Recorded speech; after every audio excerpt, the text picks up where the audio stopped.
ओम नमो भगवते वासुदेवाय। अब हम श्रीमद्भागवत महापुराण के 10वें स्कंद के 22वें अध्याय का पाठ करेंगे।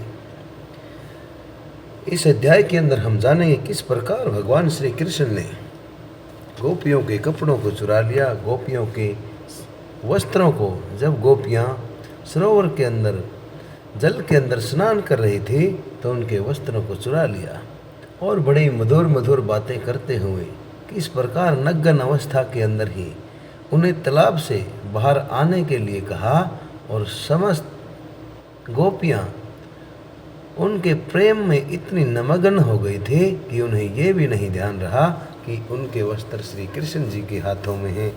वे नग्न अवस्था में ही भगवान श्री कृष्ण के सामने प्रकट हो गई। इस अध्याय के अंदर इसी पे चर्चित ये अध्याय है। आइए सुनते हैं। सुखदेव मुनि जी कहते हैं, परीक्षित, अब हेमंत ऋतु आई, उसके पहले ही महीने में मार्गशीर्ष में नंद बाबा के व्रज की कुमारियाँ कात्यायनी देवी की पूजा और व्रत करने लगी। वे केवल हविष्यन अर्थात हवन के अंदर जो सामग्री प्रयोग की जाती है उसी को ही खाती थी। राजन वे कुमारी कन्याएं पूर्व दिशा का अक्षतिज लाल होते होते यमुना जल में स्नान कर लेती और तट पर ही देवी की बालू की मूर्ति बनाकर सुगंधित चंदन, फूलों के हार, भांति भांति के नैवेद्य, धूप दीप, छोटी बड़ी भेंट की सामग्री, पत्ते, फल और चावल आदि से उनकी पूजा करती। साथ ही हे कात्यायनी, हे महामाये, हे महायोगिनी, हे सबकी एकमात्र स्वामिनी, आप नंदनवन श्री कृष्ण को अर्थात आप नंद पुत्र श्री कृष्ण को हमारा पति बना दीजिए। देवी, हम आपके चरणों में नमस्कार करती हैं। इस मंत्र का जप करती हुई वे कुमारियां देवी की आराधना करती। इस प्रकार उन कुमारियों ने, जिनका मन श्री कृष्ण पर न्यौछावर हो चुका था, इस संकल्प के साथ 1 महीने तक भद्रकाली की भली भांति पूजा की कि नंदन श्याम सुंदर ही हमारे पति हों, अर्थात नंद के लाला भगवान श्री कृष्ण ही हमारे पति बन जाएं। वे प्रतिदिन सुबह में ही नाम ले लेकर एक दूसरी सखी को पुकारने लगती और आपस में हाथ डालकर ऊंचे स्वर से भगवान श्री कृष्ण की लीला और नामों का गान करती हुई यमुना जल में स्नान करने के लिए चली जाती। एक दिन सब कुमारियों ने प्रतिदिन की भांति यमुना जी के तट पर जाकर अपने अपने वस्त्र उतार दिए और भगवान श्री कृष्ण के गुणों का गान करती हुई बड़े आनंद से जल में खेलने लगी। परीक्षित, भगवान श्री कृष्ण सनक आदि योगियों और शंकर आदि योगेश्वरों के भी ईश्वर हैं। उनसे गोपियों की इच्छा छिपी नहीं रही। वे उनका आश्चर्य जानकर अपने सखा ग्वाल बालों के साथ उन कुमारियों की साधना सफल करने के लिए ही यमुना तट पर चले गए। उन्होंने अकेले ही उन गोपियों के सारे वस्त्र उठा लिए और बड़ी फुर्ती से वे एक कदम्ब के वृक्ष पर चढ़ गए। सभी ग्वाल बाल ठठाकर हंसने लगे और स्वयं श्री कृष्ण भी हंसते हुए गोपियों से हंसी की बात कहने लगे। अरे कुमारियों, तुम यहाँ आकर इच्छा हो तो अपने अपने वस्त्र ले जाओ। अर्थात हे कुमारियों, अगर तुम्हें अपने वस्त्र ही लेने हैं तो यहाँ मेरे पास आकर ये वस्त्र ले जाओ। मैं तुम लोगों से सच सच कहता हूँ, हंसी बिल्कुल नहीं करता। तुम लोग व्रत करते करते बहुत दुबली हो गई हो। ये मेरे सखा ग्वाल बाल जानते हैं कि मैंने कभी कोई झूठी बात नहीं कही है। सुंदरियों, तुम्हारी इच्छा हो तो अलग अलग आकर अपने अपने वस्त्रों को ले लो या सब एक साथ ही आ जाओ, मुझे इसमें कोई आपत्ति नहीं है। भगवान की यह हंसी मस्करी देखकर गोपियों का हृदय प्रेम से सराबोर हो गया। वे तनिक सकुचा कर एक दूसरे की ओर देखने और मुस्कुराने लगी। जल से बाहर नहीं निकली। जब भगवान ने हंसी हंसी में यह बात कही तब उनके विनोद से कुमारियों का चित्त और भी उनकी ओर खिंच गया। वे ठंडे पानी में कंठ तक डूबी हुई थी और उनका शरीर थर थर काँप रहा था। उन्होंने श्री कृष्ण से कहा, प्यारे श्री कृष्ण, तुम ऐसी अनीति मत करो। हम जानती हैं कि तुम नंद बाबा के लाडले लाल हो, हमारे प्यारे हो। सारे ब्रजवासी तुम्हारी सराहना करते हैं। देखो, हम जाड़े के मारे ठिठुर रहे हैं। तुम हमें हमारे वस्त्र दे दो। प्यारे श्याम सुंदर, हम तुम्हारी दासियां ही तो हैं। तुम जो कुछ कहोगे उसे हम करने को तैयार हैं। तुम तो धर्म का मर्म भली भांति जानते हो।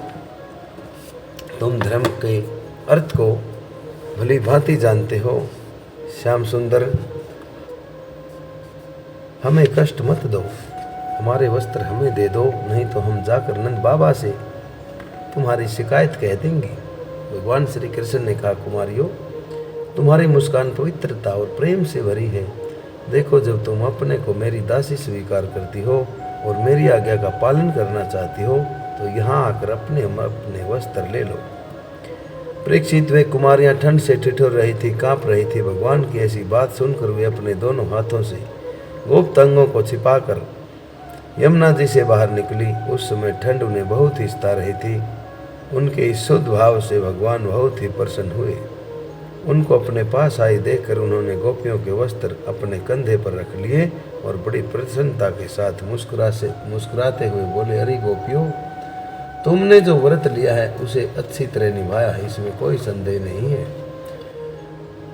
परंतु इस अवस्था में वस्त्रहीन होकर तुमने जल में स्नान किया है, इससे तो जल के अधिष्ठात्र देवता वरुण का तथा यमुना जी का अपराध हुआ है। अतः अब इस दोष की शांति के लिए तुम अपने हाथ जोड़कर सिर से लगाओ और उन्हें झुककर प्रणाम करो। उसके बाद अपने अपने वस्त्र ले जाओ। भगवान श्री कृष्ण की बात सुनकर उन ब्रज कुमारियों ने ऐसा ही समझा कि वास्तव में वस्त्रहीन होकर स्नान करने से हमारे व्रत में कोई त्रुटि आ गई है, कोई गलती हो गई है। अतः उसकी निर्विघ्न पूर्ति के लिए उन्होंने समस्त कर्मों के साक्षी भगवान श्री कृष्ण को नमस्कार किया, क्योंकि उन्हें नमस्कार करने से ही सारी त्रुटियों और अपराधों का विनाश हो जाता है।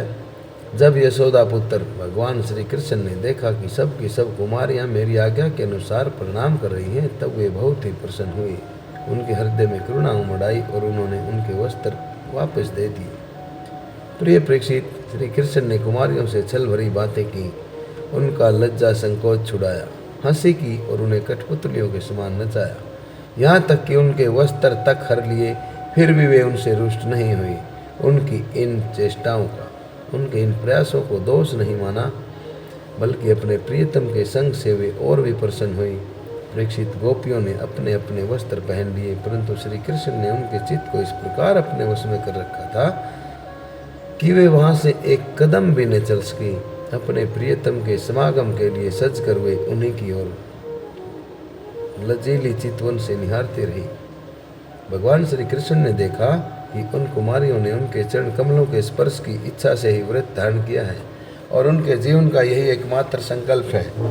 जब गोपियों के प्रेम के अधीन होकर उखल तक में बन जाने वाले भगवान ने उनसे कहा,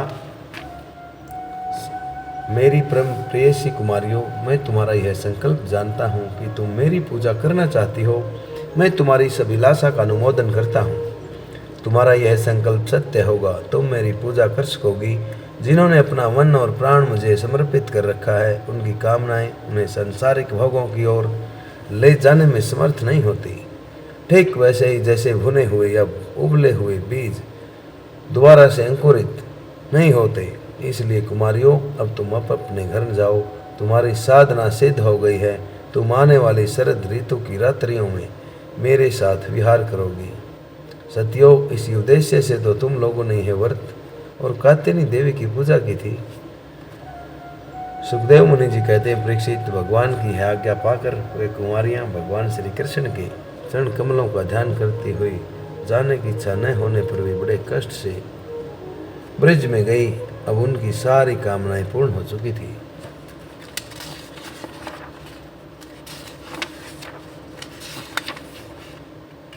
प्रिय परीक्षित, एक दिन भगवान श्री कृष्ण बलराम जी और ग्वाल बालों के साथ गौएं चराते हुए वृंदावन से बहुत दूर निकल गए। ग्रीष्म ऋतु थी, सूर्य की किरणें बहुत ही तेज हो रही थी, परंतु घने घने वृक्ष भगवान श्री कृष्ण के ऊपर छत्ते का काम कर रहे थे। भगवान श्री कृष्ण ने वृक्षों को छाया करते देख स्तव कृष्ण, अंशु, श्री दामा, सुबल, अर्जुन, विशाल, ऋषभ, तेजस्वी, देवप्रस्थ और उरुथप आदि ग्वाल बालों को संबोधन करके कहा, मेरे प्यारे मित्रों, देखो ये वृक्ष कितने भाग्यवान हैं। इनका सारा जीवन केवल दूसरों की भलाई करने के लिए ही है। ये स्वयं तो हवा के झोंके, वर्षा, धूप और पाला सब कुछ सहते हैं, परंतु हम लोगों की उनसे रक्षा करते हैं। मैं कहता हूँ कि इन्हीं का जीवन सबसे श्रेष्ठ है, क्योंकि इनके द्वारा सब प्राणियों को सहारा मिलता है, उनका जीवन निर्वाह होता है। जैसे किसी सज्जन पुरुष के घर से कोई याचक खाली नहीं जाता, कोई भिखारी खाली नहीं लौटता, ठीक वैसे इन वृक्षों से भी सभी को कुछ न कुछ मिल ही जाता है। ये अपने पत्ते, फूल, फल, छाया, जड़, छाल, लकड़ी, गंध, गोंद, राख, कोयला, अंकुर और कोपलों से भी लोगों की कामना पूर्ण करते हैं। मेरे प्यारे मित्रों, संसार में प्राणी तो बहुत हैं, परंतु उनके जीवन की सफलता इतने में ही है कि वे जहाँ तक हो सके अपने धन से, विवेक, विचार से, वाणी से और प्राणों से भी ऐसे ही कर्म किए जाएं जिनसे दूसरों की भलाई हो। परीक्षित, दोनों ओर के वृक्ष नई नई कोपलों, गुच्छों, फल फूलों और पत्तों से लद रहे थे।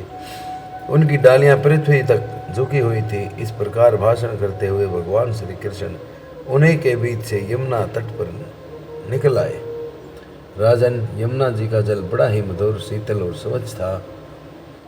उन लोगों ने पहले गौओं को पिलाया और इसके बाद स्वयं भी जी भरकर जल का पान किया। जी भरकर मीठे जल को पान किया, पिया। परीक्षित, जिस समय वे यमुना जी के तट पर हरे भरे बगीचे में बड़ी स्वतंत्रता से अपनी गौएं चरा रहे थे, उसी समय कुछ भूखे ग्वालों ने भगवान श्री कृष्ण और बलराम जी के पास आकर यह बात कही। क्या बात कही, ये अगले 23वें अध्याय में आप सुनेंगे। इस प्रकार श्रीमद् भागवत महापुराण के 10वें स्कंद का यह 22वां अध्याय गोपी वस्त्रा फारो नामक 22वां अध्याय श्रवित किया गया। श्रीमद् भागवत महापुराण के इन पुण्यमयी अध्यायों को संस्कृत से हिंदी में रूपांतरित करके आप सभी श्रोताओं तक ओम नमो नारायण चैनल द्वारा प्रस्तुत किया जा रहा है। ओम नमो नारायण चैनल एक सनातन हिंदू चैनल है। सनातन धर्म के प्रचार और प्रसार के लिए कृपया इन पुण्यमयी कथाओं को सुने, चैनल को सब्सक्राइब करें तथा आगे से आगे शेयर करके पुण्य के भागी बने। इन्हीं शब्दों के साथ आप सभी को नरेंद्र कौशिक की ओम नमो भगवते वासुदेवाय, ओम नमो भगवते वासुदेवाय, ओम नमो भगवते वासुदेवाय।